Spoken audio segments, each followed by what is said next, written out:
বন্ধুরা আজকে আবার একটি নতুন রেসিপি নিয়ে চলে এলাম সুজির হালুয়া। এর জন্য যা যা লাগছে সেগুলো আপনাদেরকে দেখিয়ে দিচ্ছি। এখানে দুধ নিয়েছি, চিনি, সুজি, ঘি, গুঁড়ো দুধ, লবণ, 3টে তেজপাতা, এখানে কাজু বাদাম নিয়েছি কাঠবাদাম, কিশমিশ আর 3টে এলাচ। তাহলে চলুন রেসিপিটা শুরু করা যাক। এবার কড়াই বসিয়ে দিয়েছি গ্যাসের মধ্যে। এবার এর মধ্যে দিয়ে দেবো ঘি।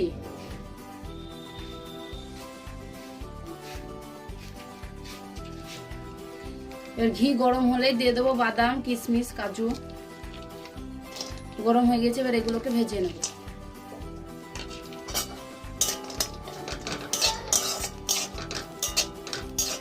ভালো করে ভাজতে হবে।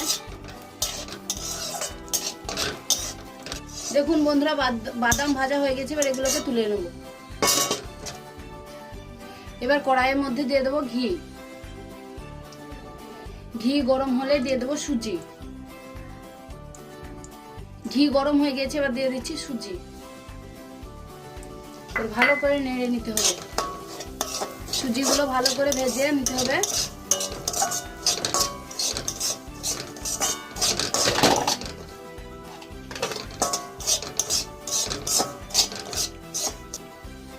দেখুন বন্ধুরা, সুজি ভাজা হয়ে গেছে। এবার এর মধ্যে দিয়ে দেবো দুধ। দুধটা হালকা গরম আছে, গরম অবস্থায় উঠে দেবো।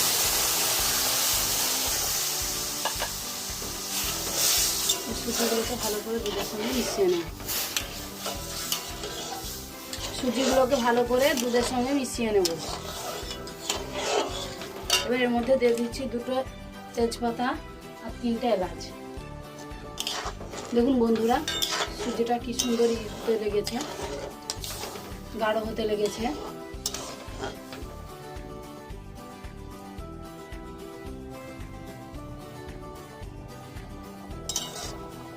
দেখুন দুধটা ফুটতে লেগেছে।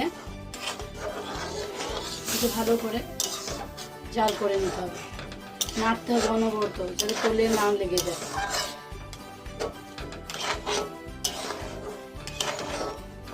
এবার এর মধ্যে দিয়ে দিচ্ছি চিনি। চিনিটা আপনাদের স্বাদ মতো দেবে। এবার দিয়ে দিচ্ছি লবণ।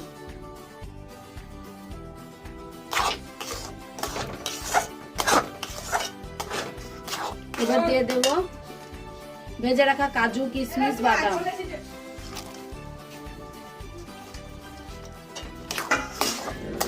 ভালো করে মিশিয়ে নেব।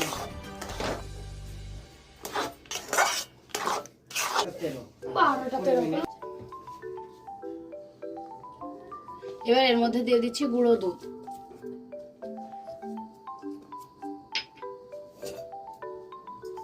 এটিকে ভালো করে সুজির সঙ্গে মিশিয়ে নেব।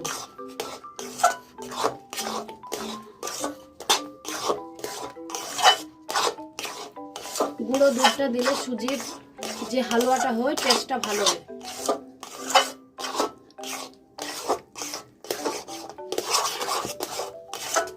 ভালো করে নাড়তে হবে।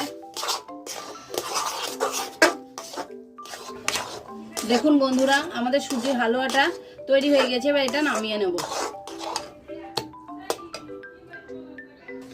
বন্ধুরা, এই সুজির হালুয়াটা যদি আপনাদের ভালো লাগে তাহলে আমাকে কমেন্টে জানাবেন কেমন হয়েছে।